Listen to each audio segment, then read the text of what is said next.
انا جيت من سنتين عملت عمليه سليف. انا كان وزني 170 كيلو، فكنت واصل لمرحله من الحجم كبيره جدا، وبدات تخلق لي مشاكل صحيه كتيره جدا. اخدت القرار ان انا لا، محتاج ان الوزن ينزل بشكل كبير. قصه الدايت الحقيقه ما كانتش فاكتيف قوي معايا. الحقيقه كانت عمليه محترمه جدا وهايله، وفرقت معايا جامد جدا. نزلت بالوزن حوالي 60 كيلو على مدار سنتين. فرق معايا صحيا كتير، مشاكل كتيره كانت موجوده اختفت، الدنيا كانت لطيفه جدا. ولكن طبعا 60 كيلو لما بينزلوا بقى فيه كم من الجلد الزياده في الجسم، تحديدا في منطقه البطن، ضخم جدا. مع الوقت كنت متعايش معاه، ولكن طبعا نفسيا اكيد بيبقى فارق في الشكل. لو مسافر هنزل ميه بتاع، الشكل ما بيبقاش احسن حاجه يعني. ان اديشن كمان ان هو بعد فتره بدا يعمل مشاكل بقى، لان من كتر التنايات مع الحر واللبس بدا يبقى فيه شويه مشاكل وبتضايق يعني. جيت قعدت قعده مع دكتور وائل بحيث ان احنا نوجد حل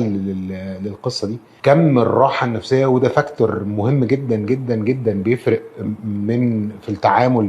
لما بتبقى قاعد مع دكتور وتحس براحه نفسيه، ده بيساعدك ان انت تاخد القرار بشكل كبير جدا، عن ما تبقى قاعد متوتر او قلقان او ما عندكش تراست في الكلام اللي بيتقال لك. الحقيقه الموضوع يعني ما اخدش اكتر من قعده واحده مع دكتور وائل، واخدنا القرار في ساعتها. وكان بالنسبه لي دي بدايه المفاجاه بقى. يعني دايما الواحد بيبقى حامل هم عمليه ومستشفى، طب والبروسيس اللي بعد كده عامله ازاي، الديتيلز عامله ازاي. الحقيقه الموضوع انا ما شفتش سهوله بالشكل ده. يعني احنا قعدنا قعده كان مدتها حوالي نص ساعه، ساعه الا ربع. كم الراحه اللي انا حسيتها لمجرد ان هو انا قاعد براحتي بسال كم اسئله كتير، وساعات بتبقى اسئله مكرره وساعات بتبقى اسئله بديهيه، ولكن استقبال الدكتور لاسئلتي دي، وان هو بيبقى حريص ان هو يجاوبني على كل اسئلتي، ويبقى متقبل الامور حتى ما مش متأفف من غرابة الاسئلة، ده بيرفلكت اوتوماتيكلي بكم راحة نفسية. والقرار اتاخد بعد قعدة ساعة الا ربع. فجأة انا تقريبا ما عملتش حاجة خالص. فجأة حد بيكلمني: احنا حجزنا لك المستشفى يوم كذا الساعة كذا.